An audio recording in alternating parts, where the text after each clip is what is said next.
Rajamahendravaram rural Dhavaleswaram గ్రామంలో 6వ ward పరిధిలోని వాడపేట ప్రాంతాల్లో ప్రజలకు ఉల్లిపాయలు, కూరగాయలు ఇంటింటికి అందజేసే కార్యక్రమాన్ని నిర్వహించారు. వైఎస్ఆర్ కాంగ్రెస్ పార్టీ ధవళేశ్వరం జిల్లా ప్రజా పరిషత్ బాలికోన్నత పాఠశాల విద్యా కమిటీ చైర్మన్ బర్రి కామేశ్వరరావు ఆధ్వర్యంలో ఇంటింటికి ఉల్లిపాయలు, కూరగాయలు అందజేసే కార్యక్రమాన్ని నిర్వహించారు.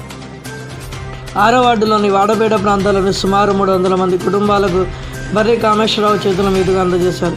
ఈ కార్యక్రమంలో నాయకులు, ధవళేశ్వరం ఆంజనేయ స్వామి ఆలయ అధ్యక్షులు బర్రి సుబ్బారావు, గనగల్ల సింహాచలం, గనగల్ల వీరేంద్ర, కారి అనిల్ కుమార్, రేగుళ్ల రాజు, మస్తాన్, చిరంజీవి, వాలంటీర్లు కారిపల్లి దివ్య, మైలపల్లి యమున, గుండుపల్లి రాజు, బి సంధ్య తదితరులు పాల్గొన్నారు.